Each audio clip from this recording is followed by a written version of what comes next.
Então hoje a gente vai falar sobre o inventário, né? Então é um bate-papo, né? Não vou passar para vocês um passo a passo de como fazer um inventário, porque esse seria um curso. A ideia aqui mesmo é a gente trocar ideias, né? Trocar experiências, tirar alguma dúvida, né? É muito interessante quando eu posto algo ali, o pessoal tem coisa que conhece e muita gente já implantou, já faz igual. Então é gostoso fazer essa troca. Eu dividi aqui em 3 tópicos, né, para a gente trocar ideias aqui de qual o motivo de se realizar um inventário, né, os métodos de inventários aí, trazer algumas reflexões aí, o pessoal que me mandou perguntando de ferramentas a usar, né, no inventário. Então até eu tenho um pouco de dúvida com relação a essa dúvida. Então vamos trocando ideias aí. E uma coisa que eu sempre bato muito, né, que aí eu quero finalizar nossa live de hoje, é falando sobre a importância de analisar as divergências que a gente encontra, né, no inventário. Uma primeira reflexão que eu já gostaria de trazer aqui com vocês, né, e aí vamos interagindo, pode ir deixando mandando as perguntas aqui, que eu vou parando e vou lendo aqui, ó, que nem o Álvaro. Inventário de final de ano, o famoso balanço, né? Deve ter saído errado aí na hora de digitar. Como facilitar, né? Então, eu já vou te adiantar, Álvaro, respondendo, né? Então, Álvaro, eu sempre indico, assim, para facilitar, porque o inventário geral muitas vezes é solicitado por uma auditoria ou pela contabilidade ali, que a gente vai discutir aqui para frente da live. Mas para facilitar seria você ter um rotativo, né? Ter um inventário rotativo que você conta um pouquinho só por dia ao longo do ano e aí você garante a contagem de 100% do seu inventário.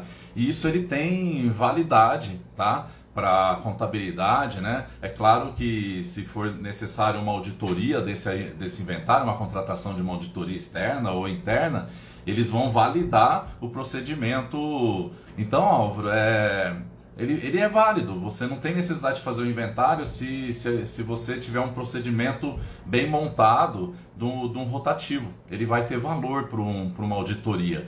Eu trabalhei em empresas que a gente só fazia o inventário rotativo e no final do ano a gente tinha o auditado, Brasília, legal.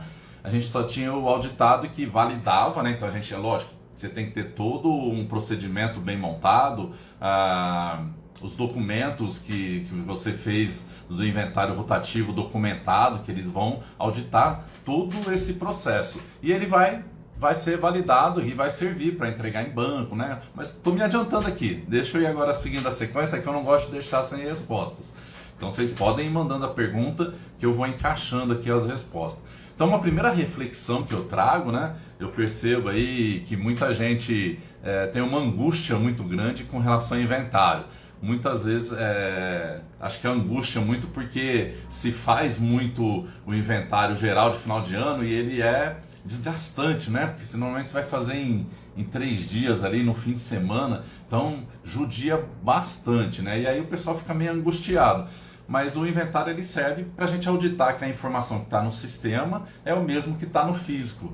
Só que o inventário ele não deveria ser uma coisa que a gente tem que, não sei qual palavra usado, mas talvez falar que assim, ele é fundamental dentro de uma gestão de estoque. O inventário, na verdade, ele é uma ferramenta de gestão de estoque para que a gente possa identificar as divergências e a partir da identificação dessas divergências, a gente solucionar o que causou essas divergências para que elas não voltem a acontecer. Então, o inventário ele é uma ferramenta reativa, né? A gente vai descobrir algo que aconteceu de errado e apareceu aqui no nosso sistema uma divergência. Então o ideal é que no inventário ele só conste que o nosso processo está super bacana, né? Nossa operação ali não tem erro. Então a gente tem um cuidado muito grande para que a informação que entra e que sai, ela está condizente com o que está no sistema. Então aqui é uma reflexão que eu trago, né? O inventário ele é uma ferramenta reativa e o ideal é que a gente consiga fazer uma boa gestão operacional para que o inventário ele só confirme que a gestão está sendo bem feita, né? Isso quando a gente consegue atingir 100%. Então é uma reflexão aí para pensar, né? E claro que é super importante o inventário, mas infelizmente é algo que só vai mostrar algo que já aconteceu, né? Reativo. E aí a gente tem que ter a proatividade de pelo menos então pegar essa divergência e ser proativo para que ela não volte a acontecer. E aí com isso os inventários vão melhorando e ficando até mais fáceis de fazer, né? O Álvaro que me mandou, temos um prazo. Vale a pena contar e já embalar os materiais que não estão sendo usados? Álvaro, muitos lugares que eu trabalhei, a gente tinha a questão do obsoleto, né? Então, tinha alternativas dessa, onde o pessoal já contava, fez uma contagem e identificaram uma oportunidade, me pediram autorização e eu não vi nenhum problema, onde eles pegaram vários desses materiais, puseram em caixas embaladas, como eu imagino que é o que você vai fazer, e inclusive verticalizaram um local que é de mais difícil acesso, vamos dizer, para evitar ocupar espaços bons, né? E aí eles tinham a lista até do lado de fora dessas caixas, né? Apontando quais eram os materiais que estavam ali dentro. O risco aconteceu um Murphy da vida, né? E um desses itens acabar saindo. Mas aí eles tinham um controle que, se a casa saísse, né? Pelo endereçamento, o máximo que eles iam ter que fazer era descer esse pallet, abrir a caixa, procurar aquele material e entregar. Mas era um trabalho muito menor do que deixar isso espalhado, né? Ocupando os espaços ali, às vezes bons, né? Então, vai em frente, organize, vale a pena sim. Até quando acontecia de essas caixas realmente não sair nada, a gente não conseguir ter dado tratativa, né, na saída desse material obsoleto ou inservível, no outro ano o pessoal não abria a caixa para contar, porque como não tinha, a caixa estava lacrada, eles, na hora de fazer a contagem, seja com coletor, seja no papel, eles só anotavam que já estava escrito ali e consideravam aquilo ali como a quantidade certa e sempre dava 100%, porque ia bater com o que estava no sistema. Se não batesse, alguém tinha feito alguma caca ali na hora de fazer alguma movimentação no sistema. Deixa eu ver se tem mais alguém aqui. Legal, Álvaro? Deu para entender? Robson, tá aí no processo? Boa sorte, cara. Inventário é complicado mesmo, né? É desgastante, por isso que eu falo do rotativo, né? Normalmente o rotativo você vai contar 30, 50 SKUs, é lógico que depende da realidade de cada um, às vezes até menos, né? Então, você contar 30 SKUs por dia, ter uma equipe de 2, 3 pessoas, então facilita demais, né? Deixa eu ver aqui o Cordeiro. Atuo com estoque de inventário rotativo desde 2010, olha, já faz 11 anos.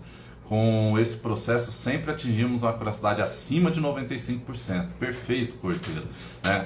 Por que atinge? Porque consegue níveis altos. Porque como você conta um pouco por dia, né, vamos supor no exemplo lá, você conta 30 SKUs por dia. Desses 30, né, se você está com 95%, 5% disso vai ser um SKU e meio, vamos arredondar para 2. Se você tem 2 SKUs só que deu divergência, você vai contar aquilo ali com mais cuidado e aí você vai fazer uma investigação do que aconteceu. Quer dizer, você investigar só 2 itens e às vezes só um, é muito mais fácil do que no final do ano você ter aquela, sei lá, você tem 10 mil SKUs, né? Para contar 50 SKUs por dia, considerando 20 dias úteis no mês, a gente teria 12 mil SKUs aí, vamos dizer, né? E aí 1.000 por mês, né? Para contar. Então 12 mil, se eu tenho 5% de divergência, já estou falando de 12 mil a 5%, 10% 1.200, 5% 600. 600 SKUs para você ter que fazer uma avaliação, fica inviável, né? Então o rotativo ele permite isso, você faz a análise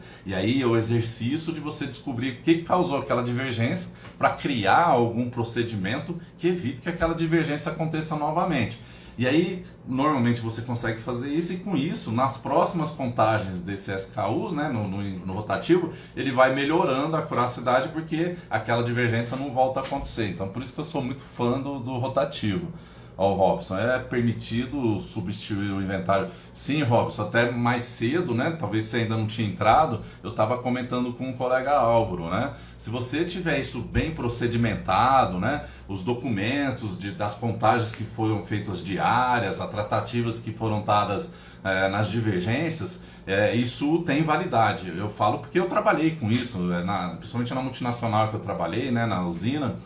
O sistema era dessa forma. Então no final do ano a gente tinha uma auditoria, a auditoria fazia por amostragem. Estou adiantando muita coisa que eu ia falando, mas eu acho que até mais legal, porque a ideia é que seja um bate-papo. E aí, Robson, no final do ano a gente só tinha que acompanhar a auditoria para fazer esse de amostragem, que aí ele pegava, a auditoria pegava ali, tinha a metodologia dele, onde escolhia 30, 50 itens, 100 itens que fosse, e a gente só tinha o trabalho de acompanhar para mostrar para a pessoa, né, para o auditor onde que estava, e a gente ajudava ele na contagem, né, porque o auditor fazia questão de contar, né, e aí ele auditava e dava o relatório dele, porque além dele fazer a auditoria contando a amostragem dele, ele fazia a auditoria de todos os documentos do inventário rotativo que a gente tinha feito. Então é possível sim.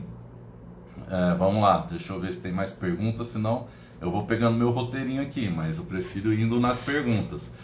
Ó, o Alisson aqui, nós fazemos mensalmente aqui em nosso CD e no fim do ano o oficial para minimizar as possíveis divergências. Show de bola, né? Não deixa de ser um rotativo ali adaptado, né? E pelo que eu entendo, Alisson, esse mensalmente, até me escreve aí mais abaixo, vocês conseguem fazer de 100%, né, dos SKUs que estão em estoque. Às vezes você não tem uma variedade tão grande de SKU, é totalmente possível.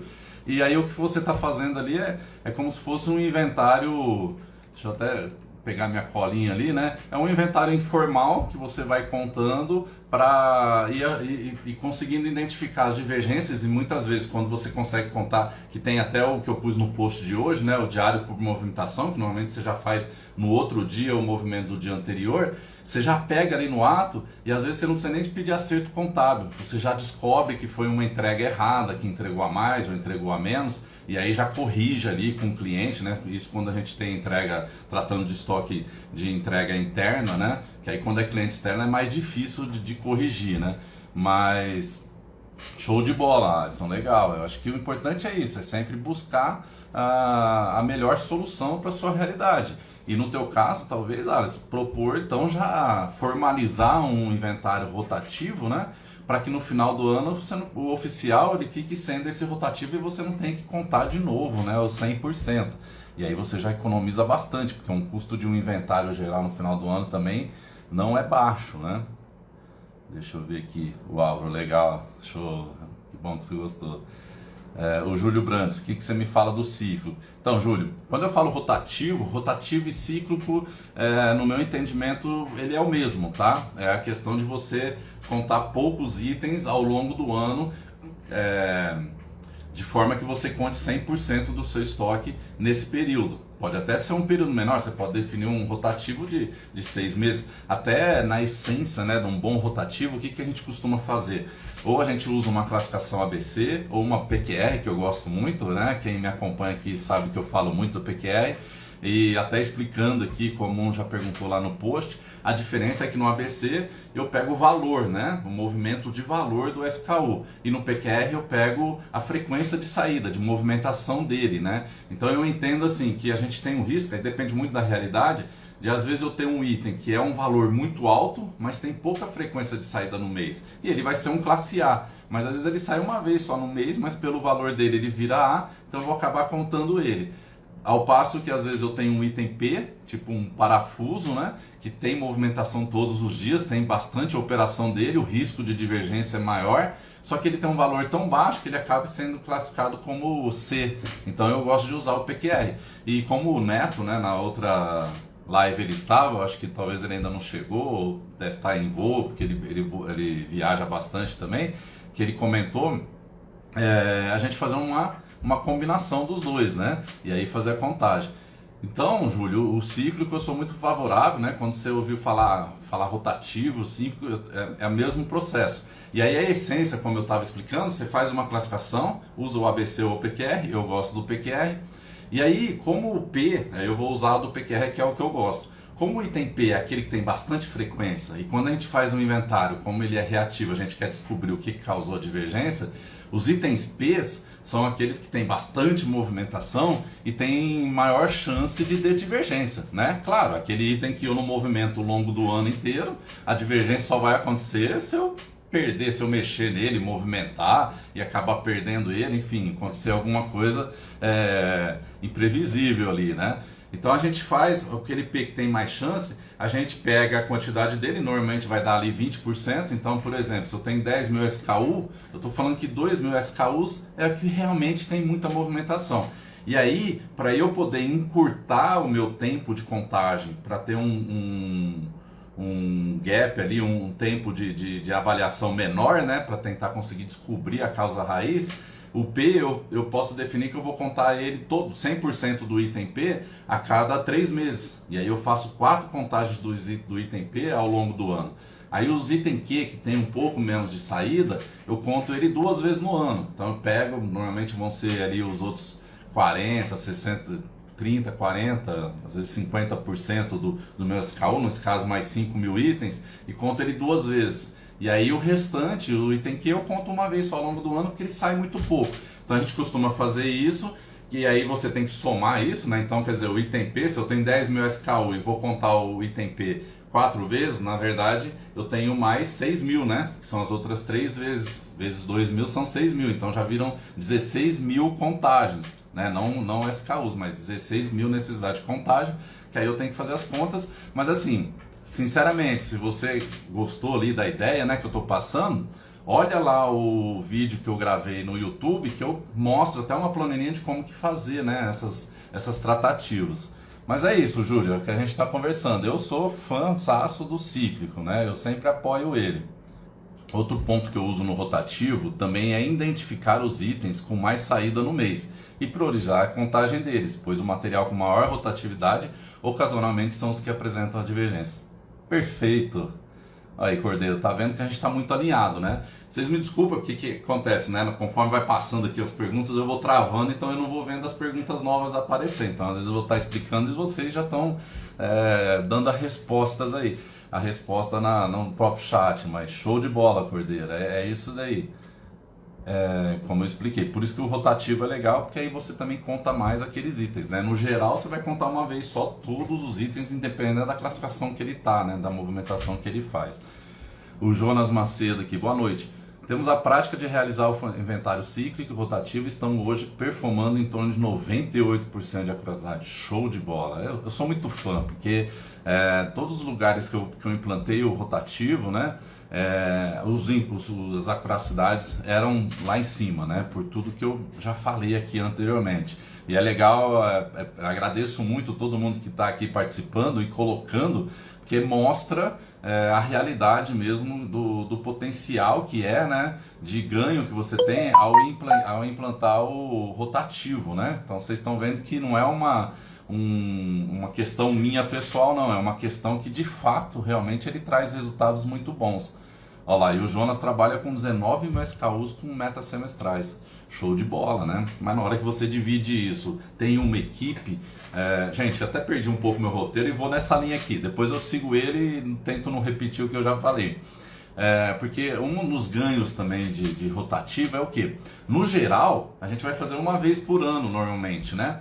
E aí você tem que chamar a equipe, normalmente você vai chamar pessoas de outros setores para participar, né? Claro, tem algumas situações onde você contrata até empresa terceirizada. Mas vamos na situação mais comum, que eu entendo que seja mais comum, é a própria empresa fazer, né, para economizar, e aí chama pessoas de outros setores, aí você dá um treinamento para essas pessoas, mas eles não têm a mesma preocupação de quem está trabalhando realmente no almoxarifado, de fazer uma boa contagem, né? Aí você pega ali, eu vou falar das experiências que eu tenho, começa ali 7, 8 horas da manhã, vai terminar 6 horas da tarde, para você dar conta de contar isso no menor prazo possível, para já abrir logo e liberar para poder movimentar esse material para os clientes, seja interno ou externo.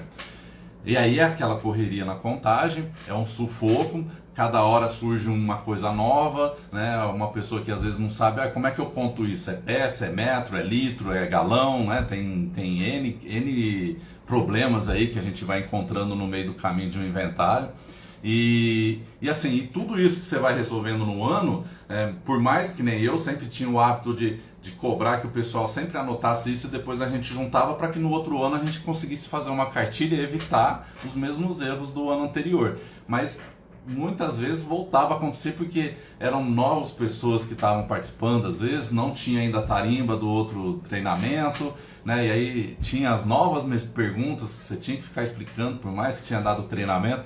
Então assim, não tem um aprendizado que cresce, vamos dizer. Todo ano o aprendizado vem aqui baixo, aí ele vai subindo um pouco, mas aí até o outro ano ele se perde, aí vai. Então você não conquista ali um crescimento, uma evolução de conhecimento de inventário, né? De saber contar. E no rotativo não, né? Se você tem uma equipe ali, a cada dia ele está se especializando em como contar melhor, em como encontrar as divergências. Então, normalmente você faz a equipe ali 2, 3, 4, 5 pessoas, vai depender da realidade de cada um, e aquelas pessoas vão se especializando. Todo dia encontra um problema, fala assim, na próxima vez que eu for contar, eu já sei que eu tenho que fazer dessa forma. Então todo dia o conhecimento vai crescendo, né? Vai fazendo uma curva de conhecimento, e aí por mais que você tenha pessoas novas entrando, às vezes porque alguém da equipe cresceu, né? Teve uma oportunidade, a pessoa que entra vai se relacionar com os outros que já tem uma tarimba maior, né? Ali já tem bastante conhecimento e vai passando. Então, rotativo só tem vantagem mesmo.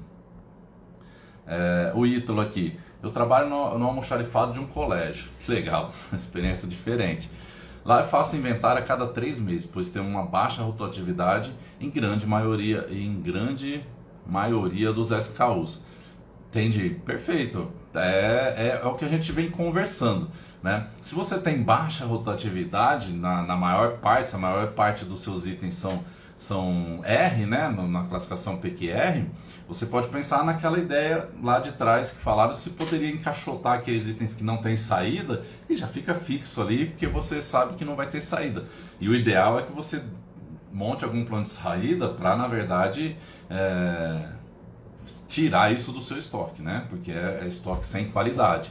Então, fazer um leilão, perguntar se a área não pode adaptar para usar esse material, enfim, tem N alternativas aí que precisa de usar a criatividade. Até mesmo, de repente, se você trabalhar com orçamento, pedir para que seja previsto dentro de um orçamento um valor ali para que você faça descarte mensais ali de alguns materiais que não giram, né?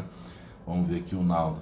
Na empresa que trabalhava, o inventário era anual e bem desgastante. Após aplicar o inventário rotativo, melhorou muito identificar as divergências. Show de bola, Naldo. Obrigado. Ó. O pessoal tá consolidando o que eu falo, né? Com as experiências, com os fatos de todo mundo. O Robson, usei a classificação PQR, melhorou muito a operação do almoxarifado. Eu gosto muito, eu aprendi, como eu falei na última live, com o Daniel Gasnier, que é um professor do IBAN, e ele explica, ele fez muito uso disso, né? Porque a classificação ABC ela é famosa, né?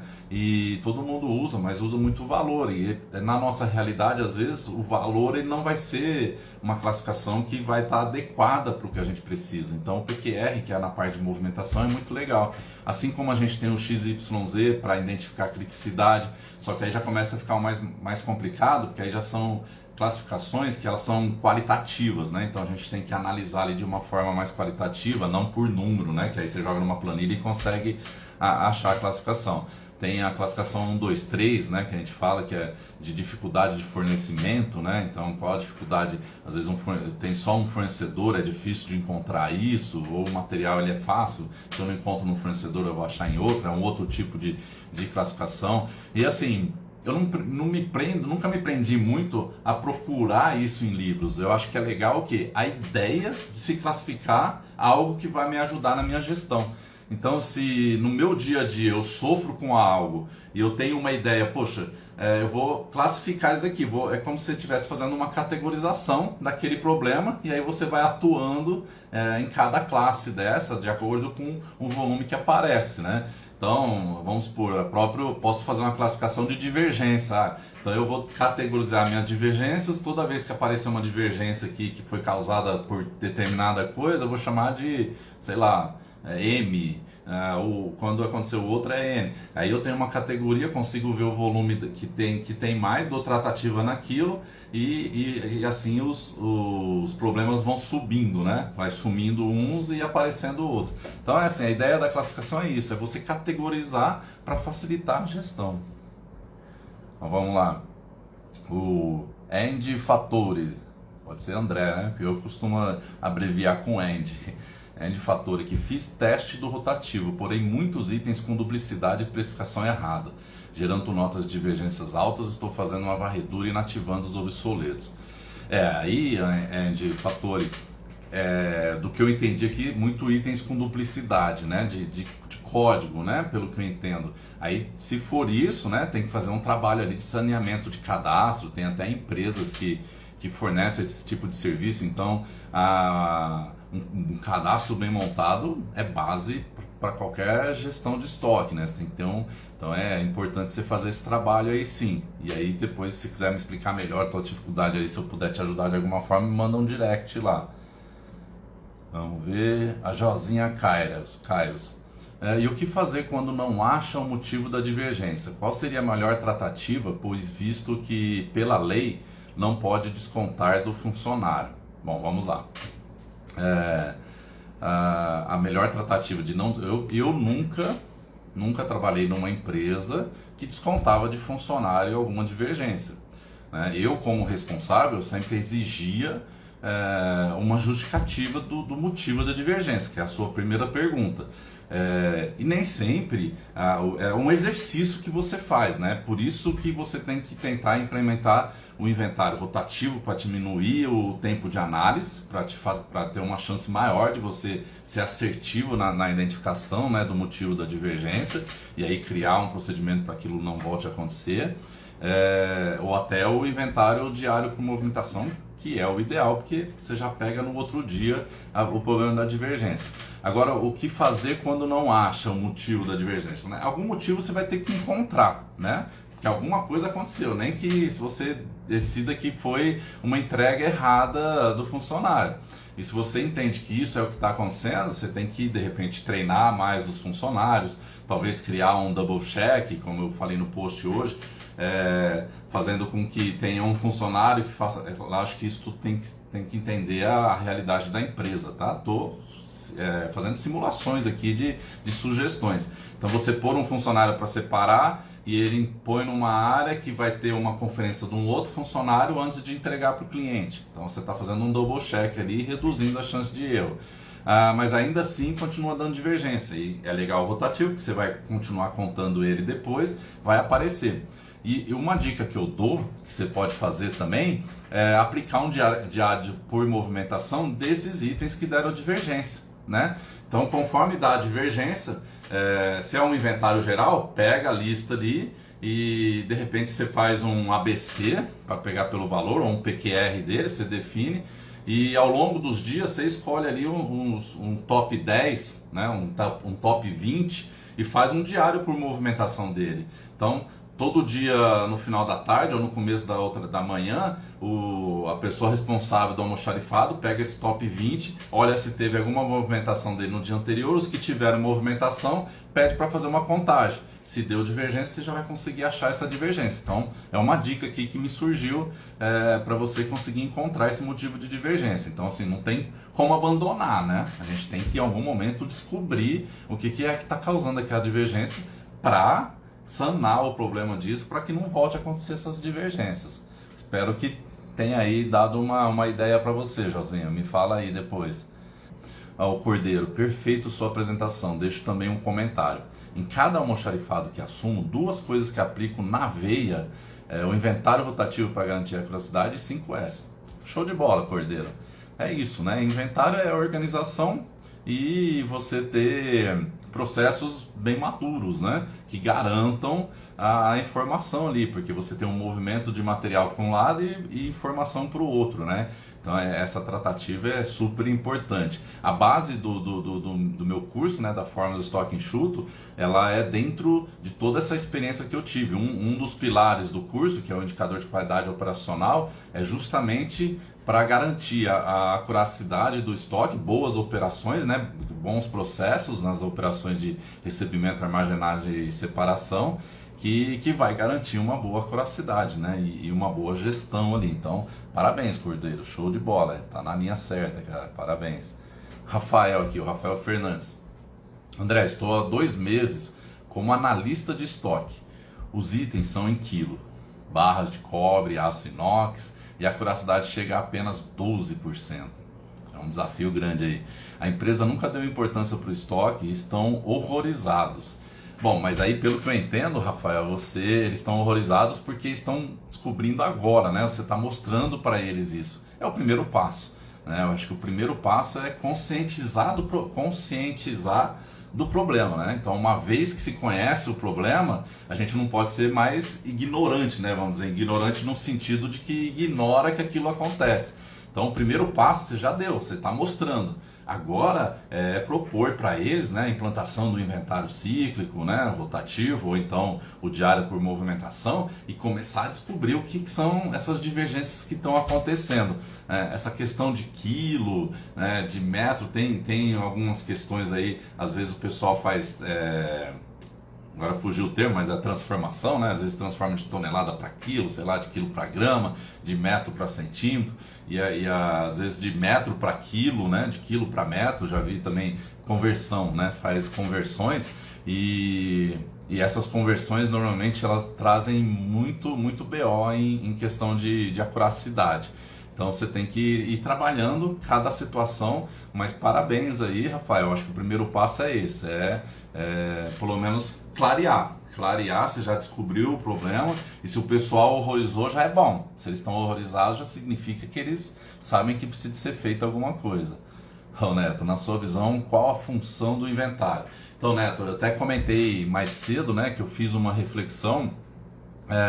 O principal desafio do inventário é você, até fiz uma colinha aqui, que é manter correta a informação do saldo em estoque, né? Você garantir que o que está no fisco é o que está lá no sistema, né? No RP. Isso é super importante, porque várias decisões a gente toma a partir dessa informação. Então, uma compra que eu vou fazer, se eu estou com o inventário, minha acuracidade de 12%, igual o colega falou, né? Poxa, eu estou considerando às vezes lá que no meu estoque tem 100 peças daquele SKU, então eu não preciso de comprar porque eu vendo 50 por mês, então estou com 2 meses de estoque, não vou comprar. E aí quando eu vou ver, 12% eu só tenho 12 peças, quer dizer, não dá para passar nem um mês, nem uma semana, dependendo de como é a frequência de saída. Então a principal função do inventário é essa, né? A gente garantir que o que está no físico é o que está aparecendo lá no sistema, para a gente poder tomar as melhores decisões. Só que aí, Neto, eu trouxe uma reflexão, né, quando eu estava construindo aqui os tópicos, né, para poder discutir, e tá bacana porque eu não estou nem seguindo o tópico, né, o pessoal já está interagindo bastante, isso é muito mais gostoso fazer dessa forma. E a reflexão que eu trouxe, Neto, é de que o inventário ele acaba sendo reativo, né? Porque quando a gente faz o inventário, a gente descobre que tem uma divergência e precisa de corrigir aquilo ali. Então ele é uma ferramenta muito útil e importante, né, para a gente garantir a acuracidade do nosso estoque, mas infelizmente ele é reativo, né? Eu só vou tratar depois que já aconteceu. Então o meu desafio já que aconteceu, então é descobrir o que causou, né, essa divergência e montar um plano de ação para que ela não volte a acontecer. O ideal mesmo é eu ter uma boa gestão operacional, né? Como eu já falei, ter processos bem robustos, bem montados, o pessoal bem treinado, para que eu não ocorra essas divergências, né? Então é uma ferramenta útil, porque muitas vezes com essa análise, né, de você descobrir a causa raiz, você está melhorando os seus processos, né, na hora que você cria um plano de ação. Então essa visão que eu tenho, Neto, obrigado pela pergunta, show de bola. Como manter em ordem tanto quantidade física quanto quantidade no sistema, sendo que o almoxarifado erra material faturado direto para a empresa e materiais faturados direto no nome do cliente?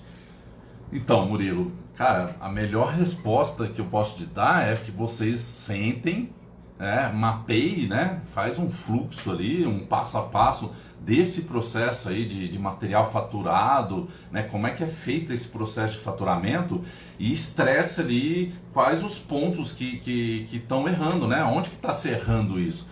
Eu acho que o mais difícil, se você, do jeito que você está me falando aqui, você já fez, que é descobrir da onde que está causando essas divergências, né? Da onde que a quantidade física não está batendo com a quantidade no sistema. É pelo material faturado. Então, como é que está esse processo? Senta com as pessoas que estão envolvidas nesse processo, mapeia ele ali passo a passo e tenta identificar onde que está sendo causado esse problema que te traz esse problema de acuracidade, né? Isso que é a ferramenta do inventário, ela acaba servindo, né? Você descobre onde que causou o problema, qual a causa dela, e aí o ideal, né, o certo é você ir atrás então do que você vai fazer para que aquele problema não fique acontecendo, não continue repetindo. Então assim, chega a ser até às vezes absurdo se você descobre que aquilo está acontecendo e não toma nenhuma tratativa para que aquilo pare de sangrar, vamos dizer, né? Você tem que estancar ali o sangue, resolvendo de alguma forma. Então a minha dica para você é isso: senta com eles. Eu sei que muitas vezes é difícil, né? O pessoal às vezes é um pouco não aceita muitas ideias, mas pela minha experiência, eu digo assim que 60%, às vezes 70% dos problemas a gente resolve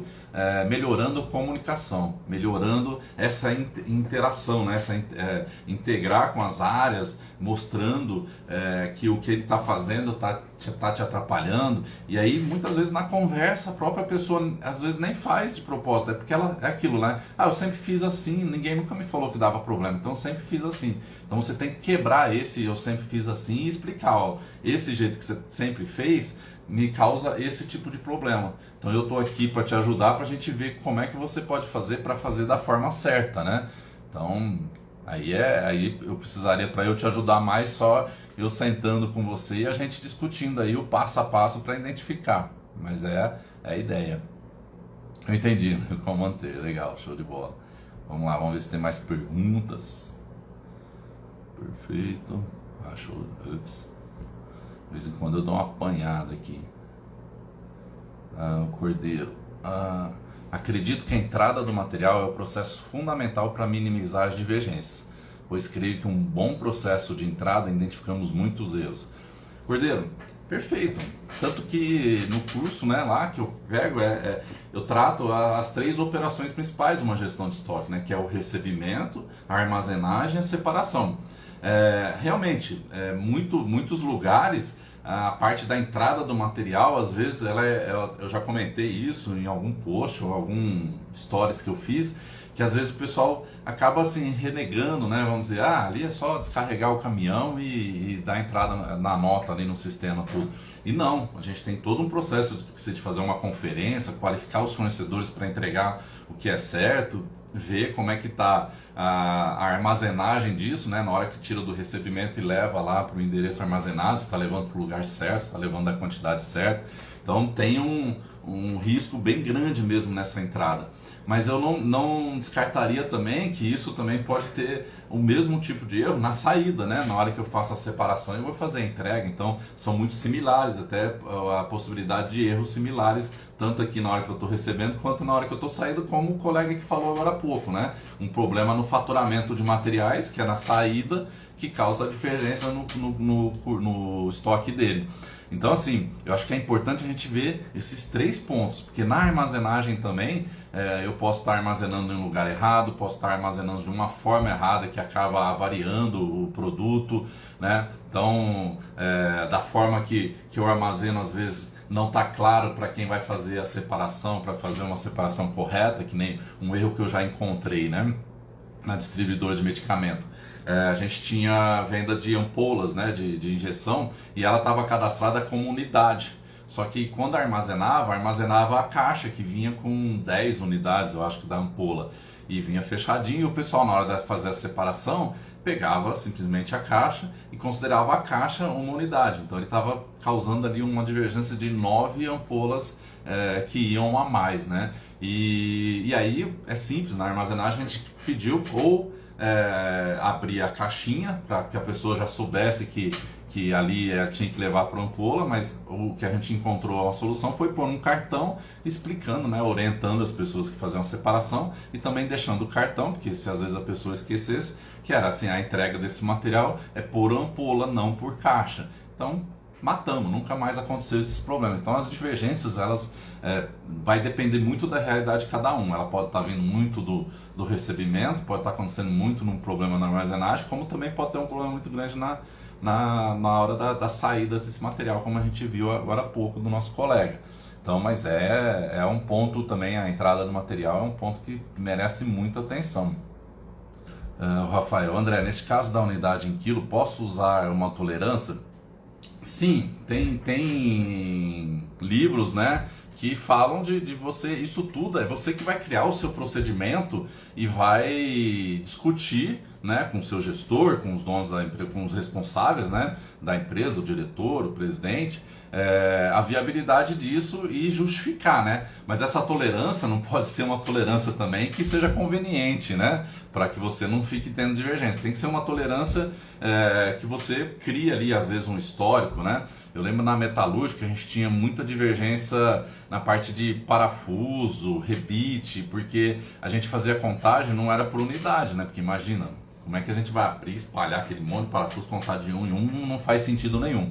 Só que ele era cadastrado como unidade, porque na hora que ia montar a janela, a porta, você queria saber a quantidade de rebite, de parafuso que aqui ali, que ia no produto. E na hora da contagem a gente usava a balança de precisão e aí fazia a conversão. E eu lembro que isso, quer dizer, a gente tinha que ficar fazendo segunda, terceira contagem toda vez e eram bastante SKUs, né, nessa situação. E aí eu conversei com quem era responsável também pela fábrica, né, pela produção, e a gente discutiu de pôr uma tolerância. E aí a gente viu quais as diferenças que estavam historicamente nessas contagens e definimos ali uma tolerância de 0,5%, né, bem baixa mesmo, tolerâncias que você faz ali uma amostragem e consegue identificar que, poxa, mas toda vez que eu conto ele dá uma divergência aqui entre 0,5%, 1%, né, para cima ou para baixo. E aí você pode definir isso. E aí, gente, é procedimento, é você que cria a regra. Aí mesmo alguém que vier auditar, o que ele vai querer é isso, é entender a razão e se a justificativa que você vai dar, que você está dando e a explicação do porquê que você está usando essa tolerância for plausível, né, for uma coisa que se faz sentido, a auditoria vai validar normal. Então fica aí, Rafael, essa dica só de você identificar, né, uma tolerância que seja adequada, né, porque seja justificada, né, não uma tolerância simplesmente para diminuir serviço, é o que eu acredito pela forma que você perguntou. Então poder pode sim, aí o importante é que você deixe isso registrado, né? E aí na hora que você for fazer as contagens, o próprio algoritmo ali, ele já calcula para você e se estiver dentro da tolerância, né? Toleragem ficou feio.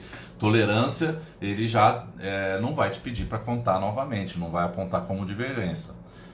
E outra, né?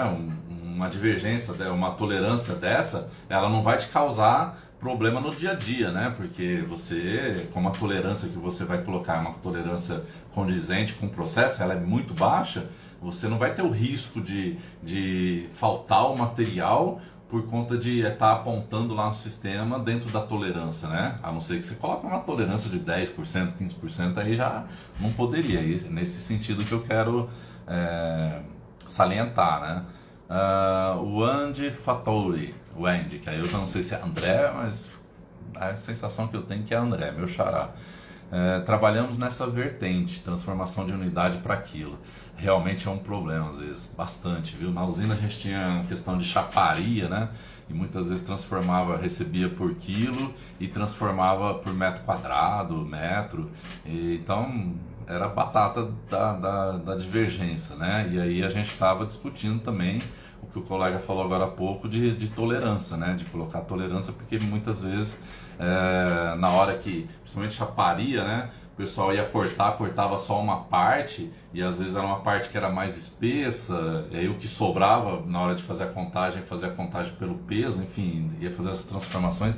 Então realmente é um desafio grande aí conseguir acertar, a ter uma curiosidade boa para esses itens. Aí você tem que estudar mesmo muito bem o seu processo e de repente bolar isso, né? Colocar uma tolerância e ver como é que você pode fazer para melhorar essas situações. Robson, que resenha enriquecedora, show de bola, Robson, tá legal mesmo, virou uma resenha. Eu tinha até preparado aqui uns slides para ir seguindo tudo, mas uma live assim com esse nível de interação, de participação, cara, show, eu que tenho que agradecer vocês. Fica muito mais fácil da gente fazer. Ó, Neto, problema não é ter problema, e sim não entender por que que aconteceu, nem o que precisa ser feito para que ele não se repita. Show de bola, Neto. Boa aí. Quem tiver já com a caderninho aí já anota que é uma baita de uma frase. Super legal, cara. Obrigado aí, Neto, por estar enriquecendo. Vamos lá. O Adriano. Meu problema é na saída do material, o pessoal pegar e não solicitar. Até uma das perguntas aqui, talvez até tenha sido você, Adriano, que era como resolver a falta de solicitação de saídas de materiais em uma almoxarifada, né? Talvez tenha sido até você que mandou essa pergunta. Como eu falei, né? O colega lá atrás comentou, né, que no recebimento é onde pode causar muita divergência. E não que isso não seja uma verdade, também é, mas a parte de saída também é muito comum a gente ter muito problema de divergência sendo causada no processo de saída. Gente, cara, quando eu fui trabalhar numa usina, saí da multinacional e fui para um grupo menor, eu falo grupo, né, porque chamava Grupo Andrade, porque a ideia era ter uma segunda usina, construir uma terceira e crescer para virar um grupo. Mas infelizmente veio a crise lá da usina na época, né? Várias fecharam, inclusive o pessoal lá também passou bem apertado, acabou fechando também, vendeu para outro grupo. E quando eu cheguei lá, né, para a cidade era menos de 50% e tinha muito esse problema, viu, Adriano? A primeira medida que a gente fez foi, já era cercado, foi trancar as portas e só entrava funcionário de almoxarifado. E se às vezes, principalmente por ser usina, às vezes a descrição não ajuda, né, na hora da peça, o máximo que a gente permitia é que a pessoa entrasse no almoxarifado acompanhado por algum funcionário do almoxarifado, para evitar esse tipo de problema. Em paralelo a isso, a gente conversou com gestores das áreas, até explicando porque esse tipo de problema, o maior prejudicado são eles mesmos, né? Porque causa uma divergência tão grande, como eu falei, você vai deixar de comprar, porque está constando que tem, mas o cara levou sem requisição, na hora que você vai no físico está faltando. Então a gente fez um trabalho muito grande de conscientização também, conversando com gestores, fizemos palestras, né, reunindo o pessoal ali que era responsável por retirar material, né, uma forma muito amigável, né, para mostrar isso, mostrar que tudo bem, é fácil que o cara entra lá, ele quer pegar, é aquilo, o pessoal acha que, né, a casa da mãe Joana. E não, o importante é que não adianta a gente querer comprar briga, é mostrar que a gente está ali para guardar e servir eles da melhor forma possível. Só que a gente depende muito que eles sigam as regras que a gente precisa que sejam seguidas, né? Então, minha dica aí é essa, né? Vocês fazerem isso, né? Fechar o acesso, né? Tranca a possibilidade das pessoas entrarem, só se tiver acompanhada, e um trabalho de conscientização, que é a melhor forma. Então, essa é a dica que eu te daria. O Anderson, implantar sistema WMS, aumentar a eficiência da expedição. Sim, Anderson, essa questão de WMS, né, que sempre aparece, né, o pessoal sempre tratando a tecnologia como uma solução para todos os problemas. Gente, eu sempre reforço isso. WMS, maravilhoso. Ele já tem no algoritmo dele, né, o Neto... Até, Neto, já fica aí, já anota aí, que eu acho que é um tema legal para a gente discutir dentro da nossa live, né?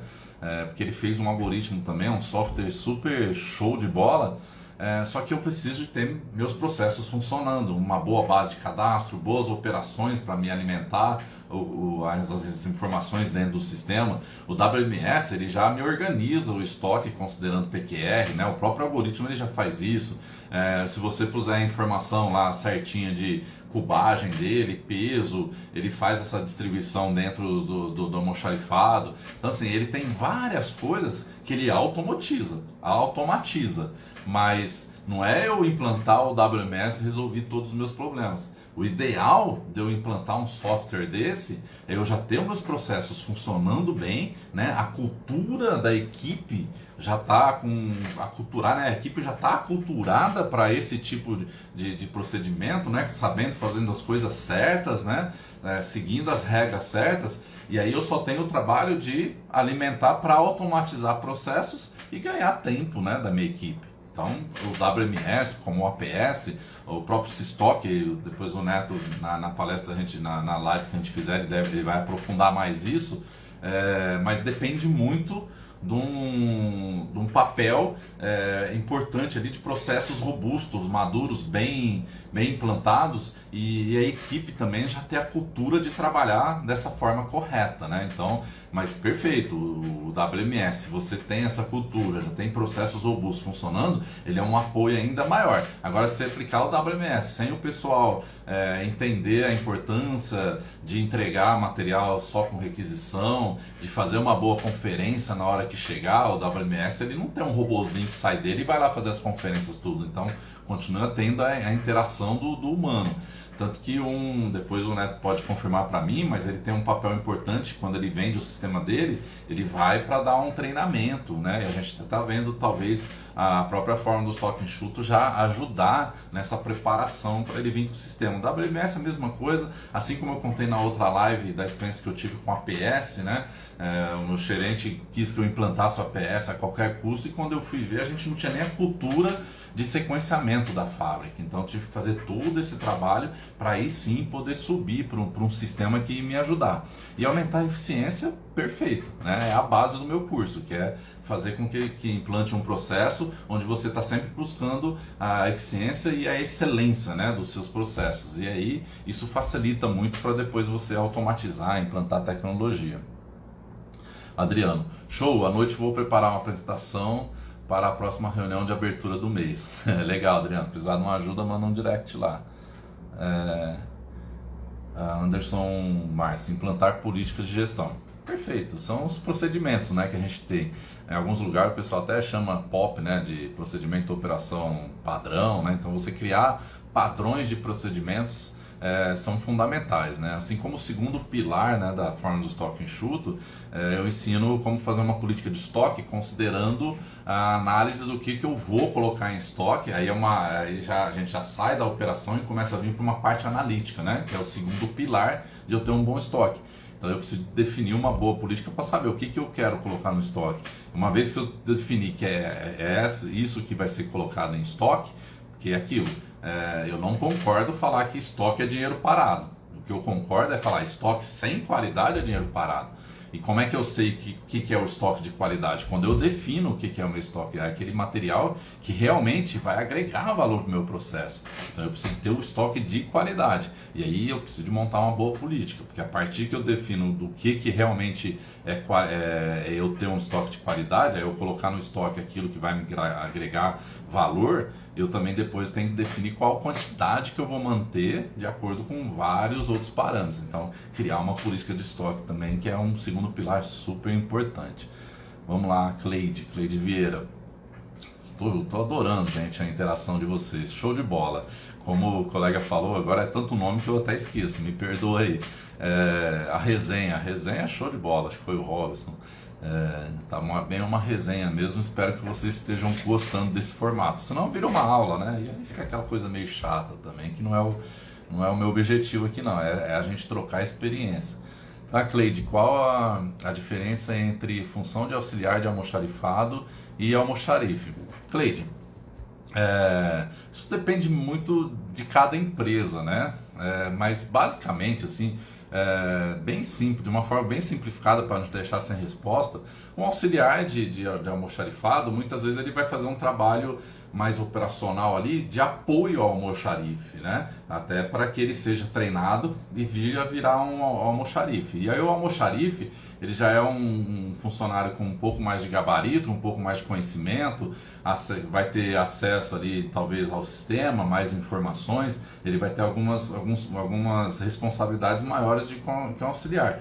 Mas é como se fosse, pensa assim, um mecânico que faz o conserto ali do carro e tem um auxiliar de mecânico que está ali como se fosse um aprendiz dele, ajudando ali a pegar uma peça, né, fazendo algum ajuste que um auxiliar consegue fazer, mas o conhecimento técnico ali, quem tem mais, seria o mecânico. Então, às vezes essa diferença, mas isso depende muito de empresa para empresa, né?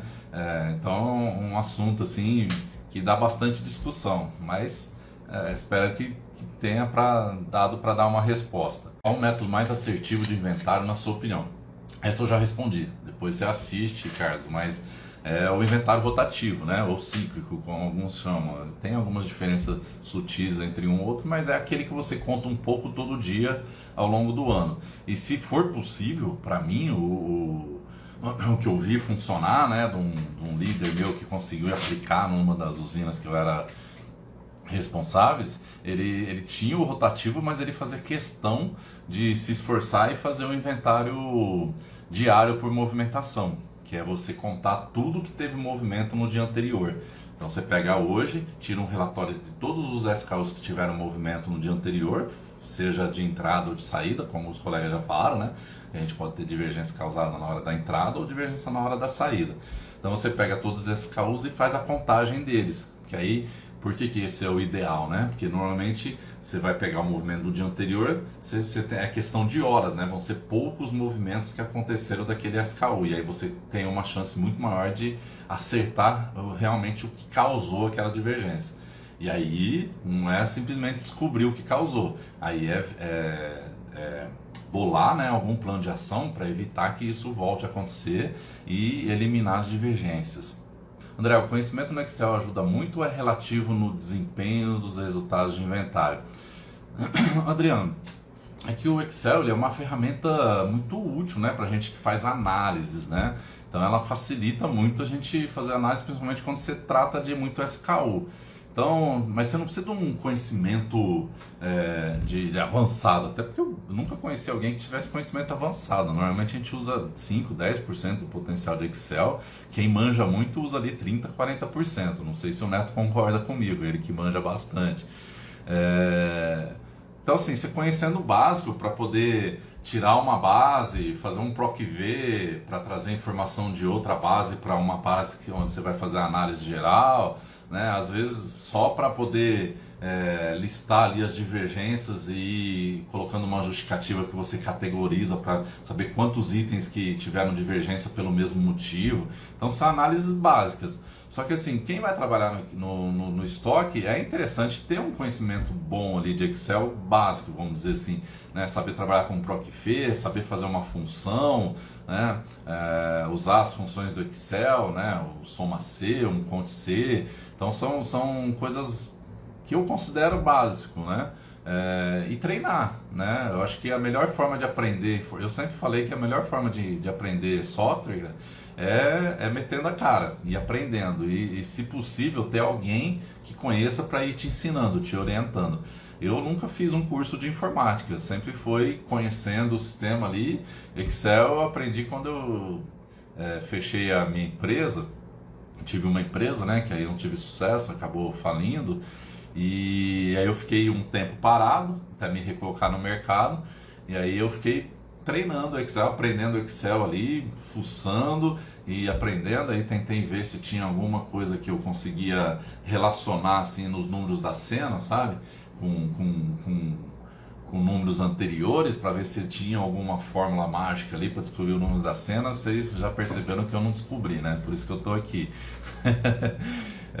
Então assim, fuça, aprende, procura alguém que conheça e vai, mas o básico para um resultado de inventário que você vai precisar ali é fazer um cálculo ali você vai trazer a informação do sistema, do saldo que está no sistema, a digitação do que foi contado, né, fisicamente, fazer um menos o outro, né? Se deu zero é porque não tem divergência, se deu divergência pode ser negativo ou positivo, e aí você vai filtrar eles para poder identificar aquilo. Então assim, são coisas muito básicas. Então assim, você usa, mas de uma forma bem básica, Adriano. O Car HS aqui. Qual o melhor método para redução de estoque? Fazer a forma do estoque enxuto. Cara, realmente, o meu método, a minha proposta é ajudar para a redução de estoque. É uma pergunta que dá uma live ainda é pouco, o Car. Eu tô falando Car, eu imagino que seja Carlos. São muitas. Eu falo assim, a gente tem que resolver 3 pilares para ter uma redução de estoque ali, você garantir uma redução de estoque, ter um estoque de qualidade. Você deve ter boas operações do seu recebimento, armazenagem e separação, porque muitas vezes quando uma operação não está funcionando de uma forma satisfatória, né, que tem eficiência, a solução muitas vezes passa por você comprar mais material. Então eu tive uma situação que eu sempre conto aqui da distribuidora de medicamento, onde a gente tinha muita falta de material e quando a gente foi ver a operação de recebimento que demorava muito para disponibilizar o material.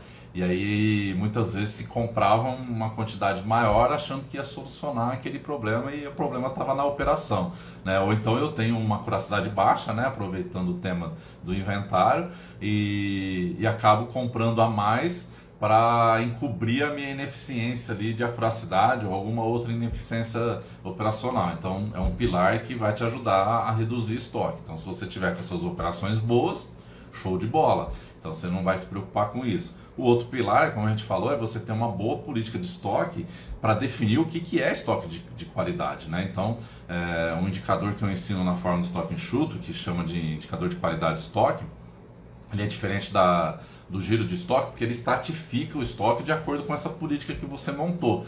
E aí você consegue enxergar o que é excesso, né, o que é item de baixa movimentação para você definir se você vai continuar com ele em estoque ou não, o que é obsoleto, que está sem movimento, e aí você vai dando tratativas, porque uma vez que você definiu a sua política de estoque, você consegue até dimensionar o que é o estoque de qualidade, tantos milhões, o que tiver acima ele vai estar distribuído dessa forma. Pode ser um item que ele é bom, ele faz parte da minha política de estoque, eu preciso de ter ele, mas eu estou comprando ele em excesso, porque por vários problemas, às vezes por um problema operacional, como a gente falou, ou até por conta do terceiro pilar, que é o que eu discuto no curso, né? Que é a gente qualificar o fornecedor. Então, às vezes o fornecedor diz que entrega com 15 dias, a gente compra para 15 dias, mas ele entrega com 30. Com o tempo a gente vai perdendo a confiança, acaba comprando um volume maior e isso vai enchendo estoque. Então, um método que eu entendo é você trabalhar esses três pilares. Então, você trabalhou bem esses três pilares, o teu estoque ele vai ter qualidade. E aí não é uma questão de reduzir estoque, é você ter o estoque de qualidade, o estoque certo, o estoque que vai agregar a Josinha. Qual a melhor forma de apresentar o resultado do inventário? Seria por gráfico? Me dá uma ideia, por gentileza, para a distribuidora de tintas. Ó, Josinha, até pelo tempo, assim, né? O gráfico, claro, isso até depende muito do seu gestor. Eu tive um gestor que ele era visual, né? Que a gente, todas as pessoas, elas têm, ou elas são auditivas, né? Então elas sempre estão preocupadas em escutar, né? O que acontece com as coisas. Outras que são visuais e outras que são sinestésicas, que precisam de pegar as coisas, né? Então a gente entraria aí numa questão de gestão de pessoas, né? Então assim, se o teu gestor tiver a característica de ser visual, eu tive um gestor assim, o gráfico agrada muito, né? Mas tudo depende, eu acho que o gráfico é onde você consegue condensar melhor os resultados. Lá no vídeo que eu fiz sobre um modelo de inventário rotativo, eu mostro até uns gráficos para mostrar ali a evolução da contagem do inventário rotativo, a acuracidade, como é que ela está evoluindo. Então é um gráfico bem bacana lá, depois você assiste lá, talvez te ajude. Mas tem muitas pessoas que às vezes, que nem no inventário geral, até foi um dos slides que eu tinha preparado aqui, muitas vezes um inventário geral, cada interessado ali no inventário ele vai enxergar de uma forma, que nem na metalúrgica lá, o resultado o pessoal só via pelo resultado final contábil. Então ele não interessava se a acuracidade estava dando 50% ou 20%. O que eles queriam saber qual o valor que ia ter que fazer de acerto contábil, né? Então, quando dava valor lá de 20 mil reais para fazer acerto, eles diziam, nossa, o estoque está ótimo. E na hora que a gente ia ver operacionalmente, que pra gente é o que interessa, minha acuracidade lá estava 55% no almoxarifado, que estava horrível. Eu estava preparado para implantar o inventário rotativo, mas não deu tempo. E na fábrica estava dando menos de 10%. Então assim, horrível. Por isso que a gente tinha tanto problema no dia a dia. Só que para a empresa, para os diretores, para a contabilidade, na hora que fazia acerto só de 20 mil, estava ótimo. Então, para eles ali não tem uma apresentação de gráfico nem nada, eles querem saber o número final que vai ter que ou acrescentar para o estoque ou retirar dele, né? Então, depende muito para quem que você vai mostrar o resultado. Mas o gráfico, depois você olha lá o vídeo, ele é bem mais legal de você visualizar assim, o resultado. O Robson pôs uma coisa aqui que eu até travei aqui. que não surgiu, mas é interessante. Ó, o Robson colocou aqui, trouxe, o Robson, foi até bom porque eu ia trazer essa questão. Com a entrada do bloco K, ajuste de estoque somente com nota fiscal, entradas e saídas. O bloco K, para quem não conhece, ele é uma operação da Receita Federal, né, para ter melhor controle nas movimentações dentro das empresas. Na verdade, Robson, depois eu até preciso de aprofundar mais, porque ele é um assunto mais contábil até, né, mas que tem relação direta com a gente que cuida dos estoques, com quem faz a gestão de estoque. Mas já existe o bloco H. É meio feio de falar, né, bloco H, mas é o bloco H. O bloco H a gente passa a informação dos estoques, né, do meu saldo de estoque. Por isso até que a contabilidade muitas vezes precisa de fazer o inventário, né, para poder garantir que a informação que ela está passando para a Receita é a informação correta. O bloco K ele é uma evolução do bloco H, porque ele além de você ter que informar o saldo, você vai ter que informar o movimento de entrada e de saída ou de transformação. Então, se eu tenho entrada de matéria-prima, eu vou ter que informar para a Receita Federal quais a lista de materiais utilizadas em cada produto e informar o estoque do meu produto final. E aí eles vão fazer as contas, aí um algoritmo vai fiscalizar para eles. Então, por exemplo, eu tenho 100 peças de determinado material e eu uso, vou tentar criar um exemplo rápido aqui, tá? Eu uso 10 peças para montar um produto. Então vamos supor, ele vai ter 100, aí vamos supor que no mês não teve nenhuma entrada, mas ele produziu 10 produtos, ou seja, ele usou 10 em cada produto. O meu estoque de matéria-prima ele deve ser zerado, certo? Porque ele usou tudo no produto. E o meu estoque do produto final tem que ser 10. Se na hora que eu informar a Receita, eu informar que eu tenho 50 de matéria-prima, ela já vai chamar atenção e meter uma multa para a empresa se não tiver uma justificativa, porque vai falar assim, como é que você tem um saldo de 50 se você usou para produzir todas as 10 que você está me apontando de produto acabado aqui? Você está comprando sem nota. Então é a interpretação que ela vai fazer, né? Ou eu usei as 100 e vou ver lá, estou zerado do produto final. Ele vai subentender que o meu produto foi vendido sem nota. E aí vem multa para cá. Então, o bloco H é um assunto que eu quero aprofundar mais ou encontrar alguém que manje bastante para trazer aqui para a gente discutir. Se visualizar a parte financeira, esquecer métricas de gestão de estoque.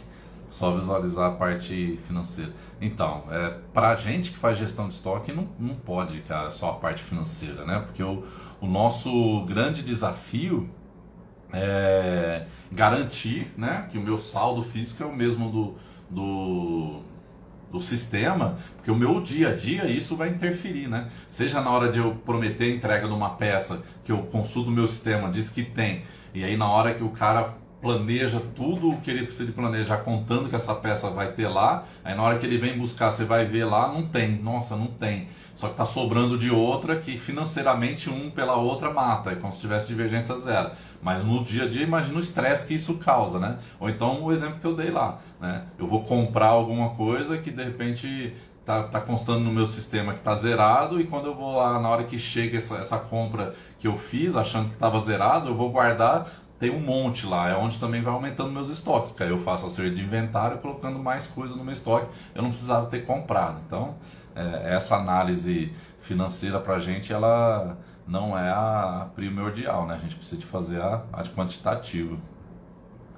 Isso aí, Robson, esse daí é uma questão assim que eu acho que até meu curso vai ajudar muito, é uma das coisas que me fez entrar, né, com essa proposta de estruturar um curso bem prático mesmo, inovador, para ajudar os profissionais, porque vai ser uma demanda muito grande das empresas na hora que a Receita começar a pegar firme nisso daí, né, e começar a multar as empresas. É até uma perspectiva boa para a gente que trabalha na área, né, porque as empresas vão começar a perceber que é importante ter um bom estoque, até porque senão a Receita vem com multas pesadas, né, então é uma coisa boa para a gente, por isso que muito show. Isso aí, Anderson, vários segmentos, né?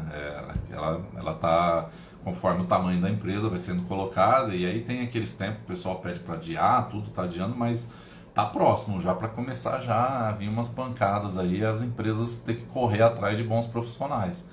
E aí estamos aqui para ajudar a formar esses bons profissionais que estão aqui acompanhando. Thiago, sobre o bloco K, o que isso impacta em diferença de inventário. Tremendo, Thiago, porque aí, na verdade, né, não significa que a Receita vai considerar que não tenha divergência, mas aí você, quanto maior for a sua divergência, vai chamar muita atenção da Receita, né? Porque tudo, vamos supor que todo ano você tem erros que se repetem, a Receita vai lá, vai mandar uma fiscalização lá. Porque normalmente quando você implanta um inventário, a expectativa é que você vá corrigindo isso e a curiosidade vai melhorando. Então é um ponto a se analisar. E é importante você ter um inventário bem montado para passar para a Receita essas divergências, para que na hora que ele usar no algoritmo lá, ele entender, não é que ele comprou sem nota, é que aconteceu alguma falha no processo dele que deu divergência. Então, tem bastante coisas aí que eu vou até aprofundar o estudo nesse bloco para a gente também fazer uma resenha aí numa live qualquer dia dessa. Então é isso, um abração, sucesso para todos e bom descanso aí e ótima semana aí de trabalho. Um abraço.